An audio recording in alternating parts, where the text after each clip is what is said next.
Bon, alors, je sais pas pourquoi avec ce micro, on dirait que je zeuzote H24, mais bon, c'est pas grave.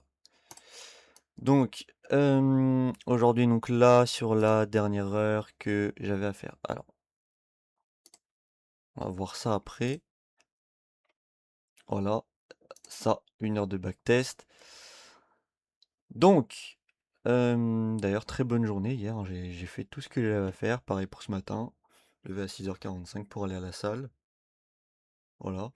Maintenant, d'ailleurs, un truc que j'ai changé et que j'ai pas écrit, c'est que plutôt que de faire un récap le dimanche, que j'ai pas écrit d'ailleurs, je vais faire un récap de mes trades backtest de la journée tous les jours. Donc, c'est-à-dire que j'enlève 1 heure de backtest, mais je mets 1 heure de récap. C'est-à-dire où je vais revoir mes trades, voir ce qui va pas et ce que je dois améliorer. Et ça me permet de devenir meilleur tous les jours sur mon trading plutôt que d'être bah, meilleur qu'à la fin de la semaine. Parce que le problème, c'est que si le récap, je le faisais que le dimanche, c'est que je vais trader toute la semaine avec les mêmes erreurs et faire un récap que le dimanche. Et re-entamer la semaine. Et le problème, c'est que si je fais 3 erreurs ici, comme j'ai fait d'ailleurs hier, je vais expliquer après. Si je fais 3 erreurs là, 2 erreurs ici, 2 erreurs là, 3 erreurs là, une erreur là, une erreur là, je me retrouve avec un paquet d'erreurs que je dois régler pour la semaine d'après. Alors que si je règle les erreurs jour après jour, eh ben, il y a bien moins de chances que j'oublie certaines erreurs plutôt que je fasse un gros truc où je vais en oublier la majorité, hein. On va pas se le cacher. Donc, vis-à-vis du trading d'hier, juste là, on a fini en perte, voilà. Ah bah, je peux pas la... Si, on peut l'agrandir, tac. Voilà. Donc en perte de moins 62,58 $. Donc on avait commencé en étant bien, hein, comme je disais hier dans la vidéo, normalement. On était plutôt bien. Et on s'est écrasé la gueule. Et j'ai écrit les raisons pour lesquelles. Donc déjà, l'un des plus gros problèmes que j'ai pu voir, c'est que quand je suis en démo, donc j'en ai même fait un exemple tout à l'heure avant de faire mon backtest sur mon temps libre, j'ai été voir en daily. Enfin, d'abord, j'étais en H1 et j'ai cherché des liquidity sweep. Donc là, encore ici, et là. J'en ai pris 3. Et ensuite, du coup, j'ai été en daily pour voir qu'est-ce qui se passait vraiment. Où est-ce que c'est? Par là. Et en daily, en fait, bah, j'ai vu que c'était des retracements, justement, d'un mouvement daily. Donc, à partir de là, donc d'ailleurs, comme le trade que j'avais vu ce week-end, que j'ai parlé hier, j'ai fait le même exemple, hein, donc voilà. Et donc, le truc, c'est que je me focus trop sur le fait de choper un mouvement en H4, alors que je dois suivre mon daily bias. Donc, je dois suivre ma tendance en daily. Certes, le H4 et le H1 restent extrêmement importants, mais le daily passe prioritaire. Et je cherchais des trades, éventuellement des retracements en H4, alors que un retracement en H4, on est tous d'accord pour dire que c'est la continuité d'un mouvement daily. Et le problème avec ça, c'est que bah, ça a totalement merdé, quoi, on va pas se le cacher. Et du coup, ce matin, j'ai commencé à faire des backtests en cherchant, c'est-à-dire par exemple, alors on va faire comme le grand maître TJR, à s'amuser à faire des petites bougies. Donc là, on va dire que ça c'est notre daily, voilà. Donc chaque bougie c'est un daily, hop. Et ben ce que je vais faire, c'est que, alors attendez, on va refaire un petit truc comme ça pour marquer un lot. Tac. Donc ce que je fais maintenant, enfin de ce que j'ai commencé à faire ce matin, c'est apprendre le plus bas au plus haut et attendre justement qu'ils viennent dans cette zone de discount pour ensuite éventuellement trouver un liquidity sweep. Donc hop, on va dire qu'on en a un là, paf. Putain, je peux pas le mettre au milieu. Oh, bref. Voilà, c'est le liquidity sweep, ça, ok. Quand on a notre liquidity sweep ici, tac, voilà, c'est parfait, on a exactement ce qu'on... Merde. On a exactement ce qu'on voulait voir juste là, le prix il passe en dessous. Et ensuite, dans ce liquidity sweep, bah forcément venir attendre la création d'un order block sur un BOS et qui vienne revenir dedans ou dans une zone de FVG, éventuellement dans cette zone-là, avant de revenir refaire un autre BOS pour justement pouvoir entrer comme ça, stop loss, TP, previous high, voilà, vous avez compris. Enfin, je me comprends moi-même, mais de toute façon, ces vidéos sont pour moi. Donc, et du coup, en faisant ça, je règle deux erreurs que j'ai fait sur ma journée d'hier. C'est pas là. Sur ma journée d'hier. euh, qui était justement de trop trader. Enfin, je tradais trop le HTF, c'est-à-dire que je prenais trop de positions qui étaient sur du H4, donc c'est-à-dire un liquidity sweep que je vois complètement en H1 et où le trade se déroule en H4. Et je vais d'ailleurs pouvoir le montrer. Euh, alors, je crois que c'est là. Non, où est-ce que c'est? Là. Voilà. Donc là, si je remonte à voilà, depuis le début de mes backtests, donc là, les trades sont extrêmement espacés, alors que si je vais par exemple sur le gold, bah, on peut voir que je trouve littéralement des positions tout le temps, quoi. Et c'est pareil sur le Nasdaq. Là, je suis en daily, je trouve des positions partout. Bon, à part là où il y a un gros gap, et la majorité de la charge, j'en avait supprimé, donc c'est pour ça qu'il y en a moins. Mais là, par exemple, sur cette période-là. Bon, après, je sais qu'il y a des périodes où je vais peut-être pas trouver de trade pendant une, 2 semaines, c'est totalement possible. Mais là, je veux dire, sur 12 jours, j'ai 3 trades. Alors que si je vais voir là, en janvier, j'ai 3 trades, dont un espacé de plus de 2 semaines, 2 semaines et demie. Février, j'en ai que 2. Mars, pareil, 2. Là, enfin, c'est bien trop espacé par rapport à ce que je suis censé rechercher. Et du coup, ça reste un problème quand même assez important. Parce que je loupe extrêmement d'opportunités. Pourquoi? Parce que je me concentre trop sur le HTF et pas assez sur le LTF. Donc ce que j'ai fait, ce que j'ai commencé à faire là sur mon heure de backtest, c'est de déjà euh, identifier mon daily bias. Donc une fois que j'ai que je vois un potentiel retracement sur mon backtest, je viens le marquer avec mon discount juste là. Voilà les paramètres. Et après, une fois que j'ai eu justement ce petit sweep, hop, eh ben, je vais aller voir en H1 pour ensuite vérifier le sweep. Donc pour voir justement le sweep de mes propres yeux et de manière plus concrète. Et ensuite, eh ben, je vais aller voir en M5 et en lower time frame pour justement trouver ce truc-là, quoi. Grosso merdo. Tac, voilà. Alors ça, c'est un truc, faudrait que j'en parle dans une autre vidéo. Mais il faut dire que ça, là, c'est un pattern que j'ai tradé. euh, et d'ailleurs, on peut même aller le voir tout de suite. C'est un pattern que je tradais, mais de la mauvaise manière. Et je l'ai découvert que quand j'ai commencé à regarder le. J'ai découvert que je trade. En fait, la stratégie que j'avais avant que je regarde le bootcamp de TGR, c'était exactement la même que celle de TGR, mais je la tradais extrêmement mal. Voilà. Oula. Oh, oh, oh, oh. Pourquoi est-ce qu'il y a un putain de Bollinger Band? J'en ai pas la moindre idée. On va aller voir dans les plus vieux. Pourquoi il n'y en a pas plus? Parce que c'est pas celui-là. Euh, Ok, c'est pas ça non plus. Ça, c'est des projets foireux d'ailleurs. Là. Bon, alors attention, parce que il y a tellement de data que des fois la page elle peut lag, hein, honnêtement. Voilà, donc là, c'est tous les backtests que j'ai pu faire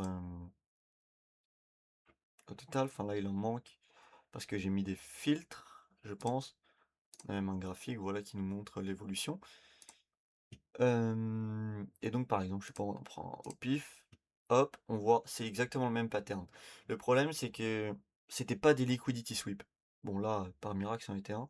Et en plus, c'était des positions minables avec des RR vraiment minuscules. Enfin, bref. Et en fait, je tradais exactement ça. Je tradais cet exact pattern. Et, mais je le tradais mal parce que si on va voir plus ou moins grosso merdo, c'est à peu près pareil, quoi, l'entrée qu'on cherche avec cette stratégie. Et donc, du coup, comme je disais, voilà, encore des. Ok, non, c'est bon. C'est où. Tac. Comme je disais, juste là, c'est que je cherchais trop de trades HTF et pas en LTF. Donc du coup, là, sur les 4 trades que j'ai pris ce matin, j'ai réglé ce problème. Et aussi, chose que j'ai extrêmement négligée hier, c'est les liquidity sweeps. C'est-à-dire que hier, quand je prenais mes trades, c'est-à-dire que là, j'avais... bon, admettons que ça, c'est pas un liquidity sweep, ok? Voilà. Que là, on a ça. Et ben là, on n'a pas de liquidity sweep. Et pourtant, juste parce que le prix est retourné dans cette zone de discount, je cherchais à avoir justement cette fameuse suite de break of structure, création d'order block, pullback dans cet order block et un break of structure pour confirmer tout ça.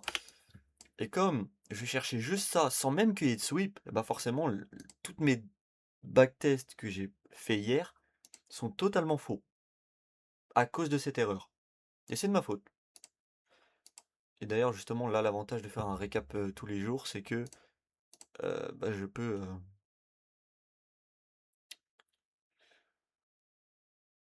tout simplement corriger ces erreurs jour par jour. La seule erreur que là, pour l'instant, ce matin, je n'ai pas corrigée dans mes trades, c'est celle-ci. Pourquoi? Parce que si les trades HTF ne sont pas liés à mon LTF, gros risque d'invalidité. Oui et non. Et c'est pour ça d'ailleurs que je suis en train d'essayer de faire des backtests sans ça. Pourquoi? Parce que là, ici, je sais pas si là c'est le cas, mais par exemple, bon, je suis sûr que je vais en trouver un là-dedans. Là, par exemple, sur celui-là, on est tous d'accord pour dire que daily, on est bullish. Donc, daily, bullish. Ok. Si je vais voir en H4, on est bearish. Et ma confirmation, elle est où? J'ai un BOS que là. C'est extrêmement tard pour entrer. Bon, pas ici, plutôt. Ouais, là. Je peux que ouvrir là. Ce qui est extrêmement tard par rapport à la position que je veux prendre, parce qu'en plus, derrière, j'ai aucun POI pour entrer. Hein. On est tous d'accord pour le dire. En plus, si on est sur des nouveaux plus hauts à chaque fois, avec les tensions dans le monde, donc forcément, ça allait être une position de merde si je me consacrais que sur mes LTF. Donc maintenant, ce que je vais faire, ce que je vais essayer de faire et voir si on a des résultats concrets, c'est de me concentrer que sur mon daily bias. Si mon daily bias, oh, pas, oh, oui. Si mon daily bias il est bullish, je cherche bullish. Que mon H4 soit bearish, H1 soit bearish, pas mon problème. Pour l'instant, je suis en train d'essayer de vérifier si, eh ben, certes, certes, le H4 et le H1, il est important, mais ce que je cherche, ça va être de voir ma tendance en daily, de trouver un retracement dans cette tendance, et ensuite d'aller en LTF pour éventuellement, du coup, trouver un liquidity sweep. Et c'est ce que j'ai fait ce matin, et on va voir ça tout de suite. Donc, hier, on était à moins 62. Ah, c'est écrit là. On était à moins 62,58 de PNL. Si je viens prendre que les trades que j'ai pu prendre aujourd'hui, on est sur un total de...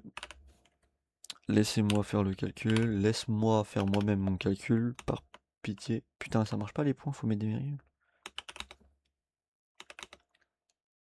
Ouais, mais quelle lenteur. 37? Ouais, 37. Voilà.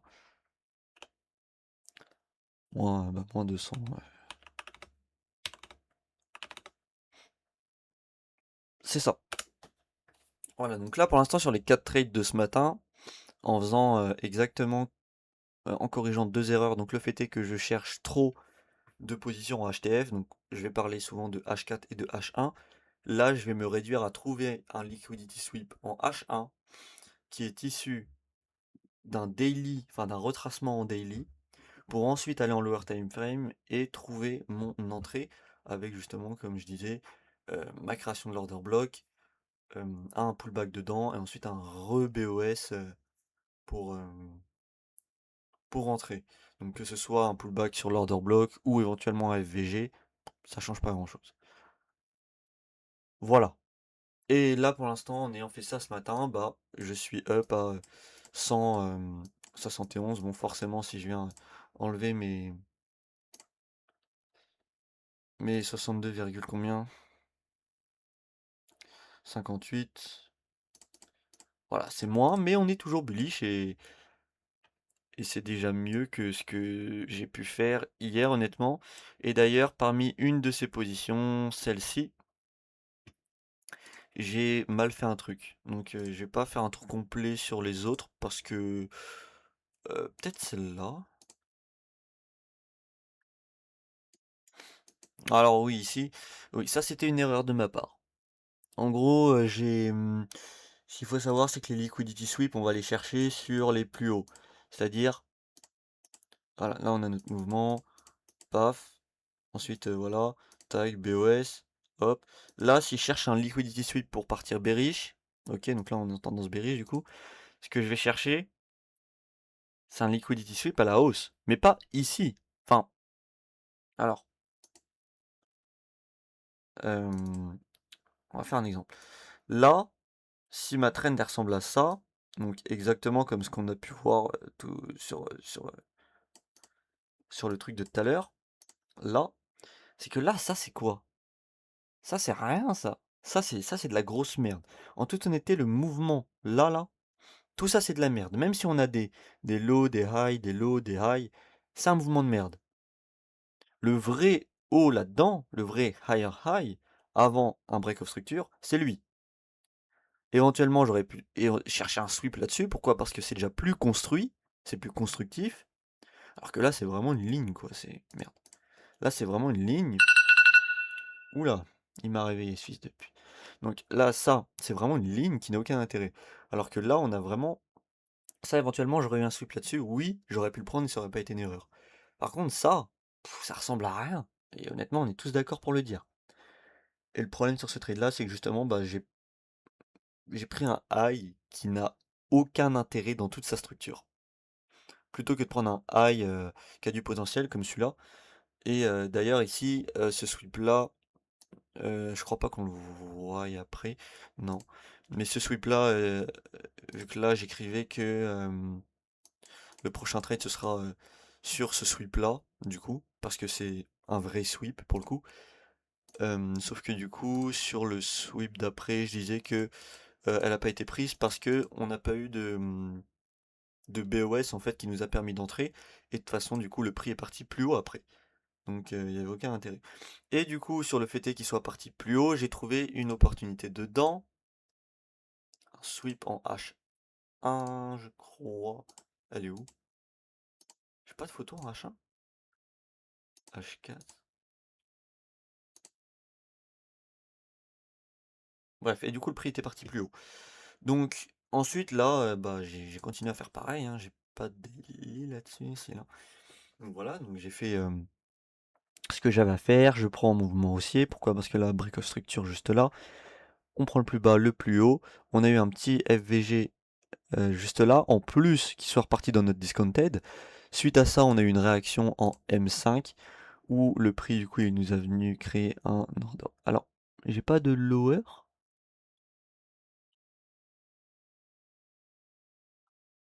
Attends, si là. Voilà.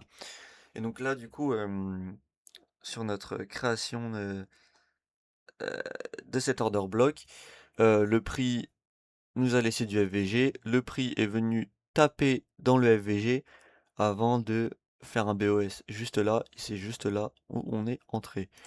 Et donc TP,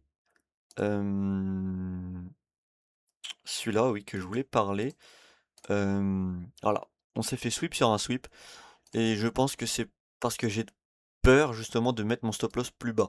Parce que là, moi, ce que je vais target en moyenne comme RR, ça va être du 2. Honnêtement, avoir un RR de 7, 13, 150, ça m'intéresse clairement pas. Ce que je veux, c'est quelque chose de régulier et de constant, tout simplement. Et donc là, j'avais un RR, il est pas écrit là, c'est bizarre, d'habitude il est écrit, bref, c'est pas grave. Euh, il est peut-être écrit là. Non, ok, bizarre. Bref, et du coup, j'aurais clairement dû mettre mon stop loss, quitte à avoir un RR de 2 pile poil, j'aurais pu le mettre plus bas parce que là on était à 2,79 et j'aurais pu le mettre vraiment à. Et j'ai regardé et je pouvais même le mettre à 2,22, 2,30 environ et je me serais pas fait stop. Donc ça c'est un truc qu'il faut que je contrôle, c'est vraiment le fait est de ne pas avoir peur de mettre un stop loss plus bas, sachant que en plus c'est vraiment du backtest quoi, donc on en a rien à foutre, y a pas de FOMO, y a rien de tout ça. Et donc c'est ce que j'ai fait ici, hein. D'ailleurs bon, c'est pas revenu aussi bas, mais j'ai bien laissé un gap, voilà. Et ça, bah, c'était un trade du coup que, donc, ah oui. Donc là, en fait, on a eu notre sweep, vous voyez.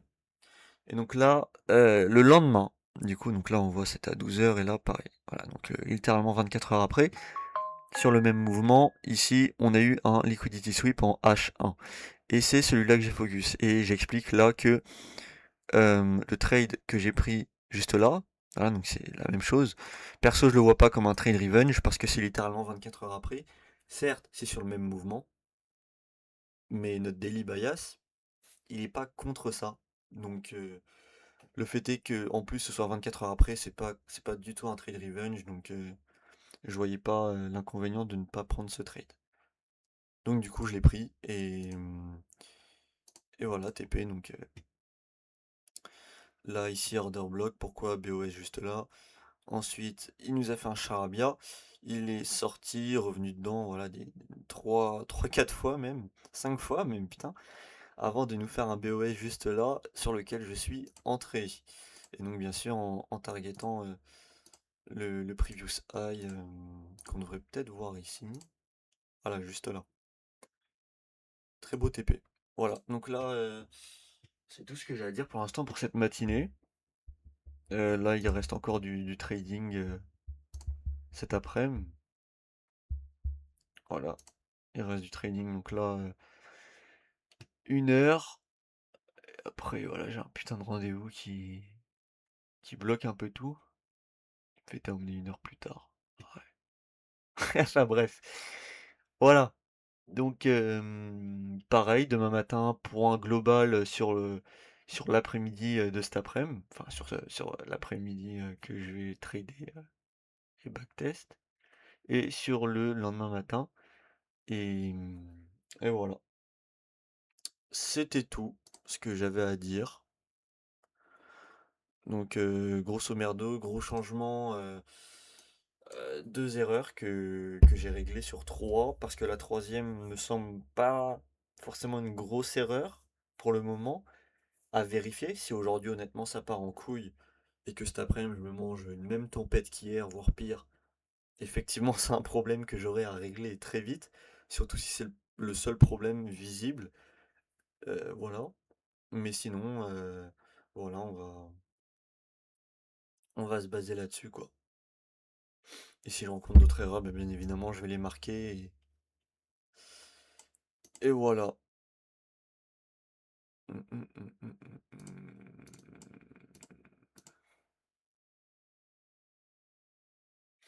Ça, c'est bizarre. Parce qu'hier, j'ai tradé 4 heures.